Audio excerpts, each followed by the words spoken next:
홍콩 문제네요. 아, 이제 좀 오랜만에 확실히 기사 읽으니까 되게 스펙트럼 좀 넓죠. 안 읽다가 읽으니까. 예, 세 번째 기사를 읽을 건데요. 경향신문 기사고요. 홍콩 문제에 떠안은 한정 상무의원 경제통합으로 실마리 찾을까? 아, 오랜만에 보네요. 제가 이게 2010 미국 가기 전이었으니까 2013년이겠네. 마지막 학기 때 이제 한창 이제 중국 정치 문제를 좀 공부를 하면서 그 아마 2013년 맞을 거예요. 그때 한정 이분이 이제 상무위원회 올라선 걸로 알고 있거든요. 나름대로 새로운 피였고 상하이방은 아니었어요. 정말 기억이 안 나네요. 약간 일본식에서 읽은 정치판을 이제 중국 정치판을 읽을 때 태자당 뭐 이렇게 나오거든요.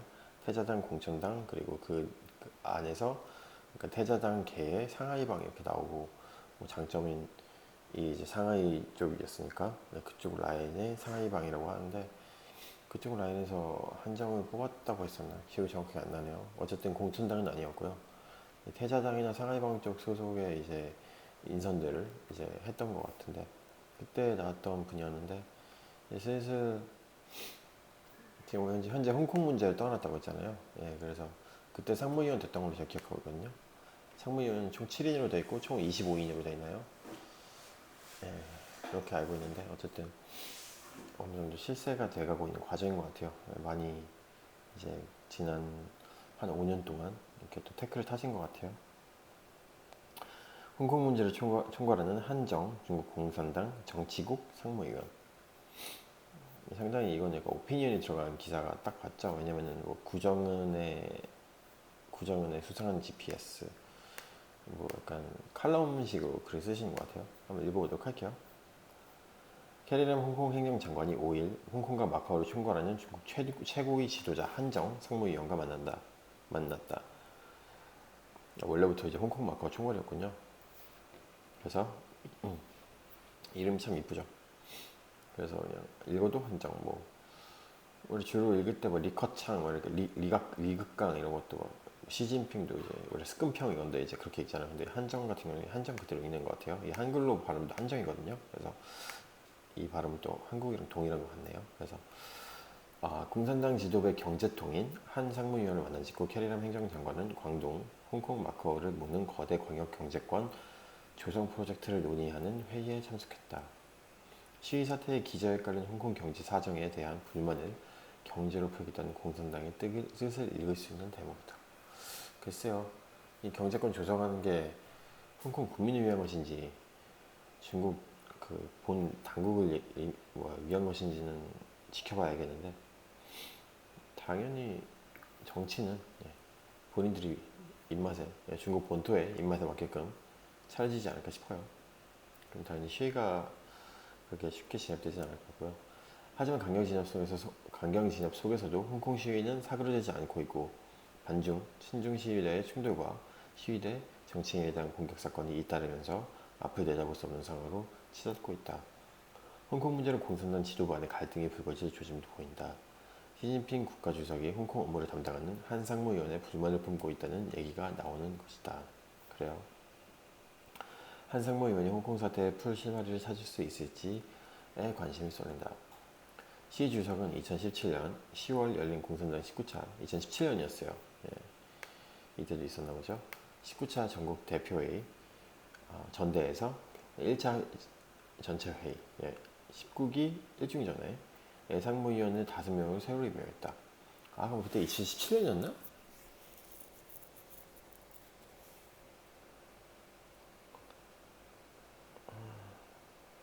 봐봐 2012년이잖아.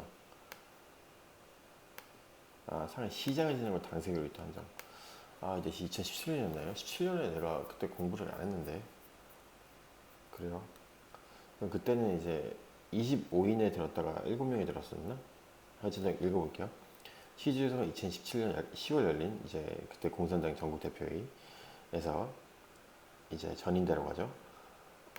전체 회의에서 19기 이제 1중 전회에서 상무위원은 5명을 새로 임명했어요.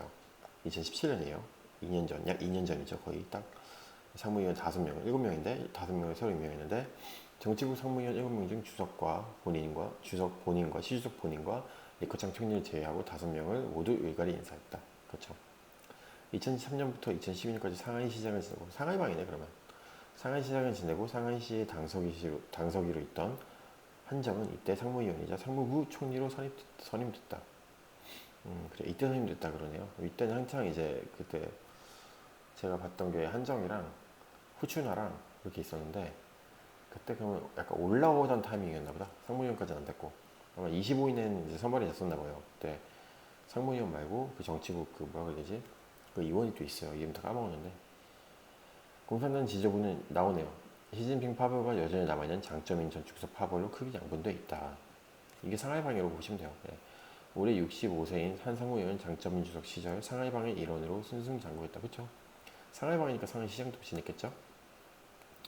그래서 1997년 홍콩이 중국으로 기속된 이래 홍콩 관련 업무는 상하이의 기원을 둔 장점인 게가 관행처럼 맡아왔다. 쩡찌공 나오네요. 쩡찌공이랑 수능빙. 아 수능빙은 아니지. 수능빙은 그 뭐야 화폐전쟁 쓴 사람이지. 쩡찡홍, 장도장 그리고 한상무니로 이어지는 계보이다. 이분이 시진핑을 낙점했다는 얘기가 있죠. 당시에 공청당한테 안 보내려고 시진핑을 약간 태자당 쪽에 있고 하방경을 통해서 공청당 약간 느낌도 있는 친구를 주석으로 앉히면서 리커창을 약간 그 뒤에 백그라운드를 해가지고 그 원자바오랑 쇼부로 갔다는 얘기가 있었어요 옛날에. 아니지 원자바오죠. 맞아 장자빈 다음에 원자바오였으니까. 그래서 그 다리 역할을 했다고 이렇게 제가 뭐 정확하지 않지만 이제 여러 가지 썰들을 통해서 읽었을 때 장도장도 있었고요. 공산당의 입김에 따라 움직이는 해외 기반 중국 매체들도 시진핑 계열과 장점인 계열로 나뉜다. 미국에서 중국 시각을 전하는 매체 중 보쉬는 장점인 계열, The Way, DW 뉴스는 시진핑 쪽으로 알려져 있다. 이거 참 이거 100%는 아니지만 대부분 일본 쪽의 입장일 거예요. 제가 듣기로는 이렇게 상하이방이랑 패자당, 공천당 나누는 건 일본식 정치 그 메서드로 알고 있는데 이게 뭐라 해야 되지? 그 견해? 일본 쪽에서 언론 쪽에서 뿌리는 기사에서 그렇게 쓰인다고 알고 있어요. 그래서 대부분 이런 오피니언들은 일본 쪽 시각을 갖고 온 거예요. 물론 뭐 객관성이라든지 이런 거를 차치하고서라도 일단 일본 쪽에서 많이 조사가 이루어지는 결과인 걸로 알고 있고요.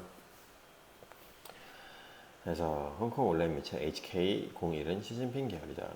HK01 소유주 유펀호이가 소유주예요. 10년 전 DW 뉴스도 매입했고 미국과 캐나다 등지에서 중국어 영어 온라인 뉴스를 내보내며 중국 정부의 스피커 노릇을 하고 있다. HK01은 지난 8월 한정 상무위원이 정치국 내에서 홍콩 문제를 직접 관리하고 있다고 보도했다. 캐리람 행정장관이고요. 상하이에서 열린 홍차오 국제경제포럼에서 연설하고 있다. 한 상무위원은 경찰과 시위대가 충돌한 뒤인 6월 12일 한 차례 선전을 방문했고 이틀 뒤인 14일에는 캐리람 장관을 만났다. 그 다음 날인 15일 캐리람 장관은 시위 발단이 된 송환법 시위를 보류한다고 발표했다. 한정이 시켰다고 약간 느낌을 뉘앙스에 풍기고 있네요. 6월 30일 한 상무위원은 다시 선전을 찾았다.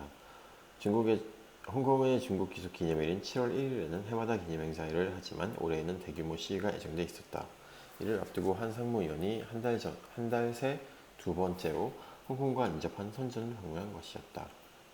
시 주석이 홍콩 문제에 대한 언급을 극도로 자제하고 있으나 물밑에서 벌어진 한 상무위원의 이런 움직임은 베이징 지도부가 홍콩 문제에 촉각을 곤두세우고 있음을 보여준 것이었다. 한 상무위원과 캐리람 장관의 이번 만남에 관심이 쏠릴 수밖에 없는 이유이기도 하다. 결국 한 상무위원의 행보를 통해 시 주석과 공산당 지도부가 홍콩 문제를 어떤 식으로 풀려 하는지가 드러날 것이기 때문이다. 여기 나왔어요. 맞아요. 이거 저도 들었던 것 같아요. 2003년 만 48세의 상하이의 역대 최연소 시장이 된 한 상무위원은 업무 능력이 탁월하다는 평가를 받아왔다. 투명성과 개방성을 강조한 행정으로 고속 성장하던 상하이 경제에 날개를 달았고 기대와 우려를 동시에 받았던 상하이 부동산 붐을 옹호했다. 2006년 상하이 공산당 부패 스캔들이 터지자 후진타오 당시 국가주석 지시로 부패 청산에 나서 당 업무로까지 영역을 확장했다. 장도장은 2017년 홍콩 행정장관 선출 때 중국 지도부의 의중이 신중파 캐리람에게 있음을 보여주는 강경 발언들을 함으로써 홍콩 전국을 결정짓다. 지난해 한 상무위원의 뒤를 이어 홍콩 마커에 총괄하게 되자 한 상무위원이 뒤를 이어 홍콩 마카오를 총괄하게 되자 홍콩 사우스 차이나 모닝 포스트는 정치보다 경제에 초점을 맞추면서 전임자보다 홍콩의 소프트한 접근을 할 사람이라며 홍콩 문제를 맡을 적임자라고 평가했다. 한 상무위원 역시 홍콩의 자유선거와 독립성 강화를 반대하지만 그럼에도 홍콩의 상황을 누구보다 잘 이해하고 있으며 경제성장 드라이브를 걸고 홍콩 경제력을 높일 인물이라는 기대가 나왔다. 하지만 이후 상황은 정반대로 흘러갔다. 경제보다 정치적 갈등이 주된 이슈가 된 것이다. 한 상무위원은 홍콩인들의 뜻을 무시한 베이징의 결정이 빚은 후폭풍을 처리해야 하는 힘든 임무를 짊어지게 됐다. 막 그런 것 같은데요. 베이징 6일날 베이징의 인민대회당에서 에마뉘엘 마크롱 프랑스 대통령을 만나 대화를 하고 있다. 6일 한 상무위원은 홍콩시가 일국 양제 시스템을 해치는 것이라며 더욱 강경하게 대응할 것임을 천명했다. 아 그래요? 그의 움직임을 통해 엿볼 수 있는 공산당의 홍콩 대응 계획은 시위 강경 진압, 경제발전 추진으로 요약된다. 자유무역항으로 홍콩이 누른 입지는 이미 흔들린 지 오래이다. 이를 타개하기 위해 홍콩과 중국 본토의 동남부의 경제 통합을 가속화하는 것인데 이는 한 상무위원이 강점을 갖고 있는 영역이다. 하지만 그의 홍콩 대응에 시 주석을 비롯한 지도부가 불만을 갖고 있다는 얘기도 나온다.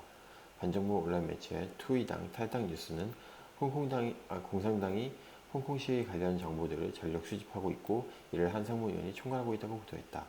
홍콩의 반중 감정과 시위 강도가 예상을 뛰어넘자 베이징은 충격에 빠졌고 홍콩 행정청뿐 아니라 공산당 홍콩 연락판 공실과 국무원 홍콩 마카오 사무판공실 등의 기능에도 의문이 제기됐다고 전했다. 이 기관들이 송환법 시위 초기의 상황을 낙관적으로 평가해 베이징에 보고함으로써 안이한 대응을 불렀고 사태를 오판하게 만들었다는 것이다. 이 모든 문제에서 한정은 책임을 벗어날 수 없는 위치다. 시 주석이 5일 직접 나서서 캐리람 장관을 만나 지도부의 지지를 보여준 것도 상황의 심각성에 대한 인식을 보여준 것이라는 해석이 나온다. 그렇군요. 여러 가지 있었는데 일단 기본적으로 한정 관련해서 지금 약간 나오는 부분은 이 부분인 것 같아요. 일단 시위에 대해서는 홍콩에 대한 대응 계획은 강경 진압하고 경제 발전으로 이제 떡밥 던져준다는 얘기예요. 그래서 당근을 주고 채찍을 하겠다는 얘기인데 이 이전에 약간 한정 상무위원이 뭐 안이하게 보도를 했다고 하는 것 같아요. 낙관적으로 평가해서. 그래서 약간 안이한 대응을 불러일으켰고 사태를 오판하게 만들었다고 이제 약간 책임을 지게 하려고 하는 것 같아요. 그래서 어떻게 진행될지 모르겠어요. 그렇지만 한정 상무위원이 현재 다시금 홍콩 문제를 떠안고 있고 경제통합으로 실마리를 찾을까? 기본적으로 아까 말씀드렸지만 경제에 떡밥 던져주면서 강경 대응으로 채찍 때리는 이런 전략을 구사할 것 같은데 여기서 한정이 지금까지 해왔던 거는 어떻게 보면 초동 수사 같은 거에서 미흡하게 보고를 한 거예요. 안이하게. 그래서 중국 정부의 어떤 적절한 대응을 하지 못했다는 것이 한정한테 약간 불만으로 있겠죠. 그래서 앞으로 이제 어떻게 한정이 이 홍콩 마카오 그리고 주변 지역을 이제 관할해 나가는지에 대해 한번 지켜볼 수 있을 것 같아요. 근데 시위 강경 대응 진압, 경제 통합 이렇게 나온다고 했는데 제가 봤을 땐 이게 그렇게 메인 근본적인 어떤 홍콩 시민들의 어떤 바람을 들어줄 수 있는 부분은 아니라고 생각해요. 왜냐면 직선제가 결과적으로 목표거든요. 자치가 제대로 되지도 않고 있고 송환법 같은 걸 통해서 중국 정부의 홍콩에 대한 개입이 약간 노골적으로 진행되고 있기 때문에 이런 부분에 대한 어떤 개선이 없이 이런 식으로 떡밥 던져줘봤자 홍콩 시위가 과연 줄어들까 이런 생각을 하게 되고 근데 그거를 이제 떠맡게 되는 사람이 한정 상무위원이라는 거랑 그 사람의 배경에 대해서 알 수 있는 글이었던 것 같아요. 여기까지 읽도록 하죠. 홍콩 문제 떠는 한정 상무의원 경제통합으로 희망을 찾을까?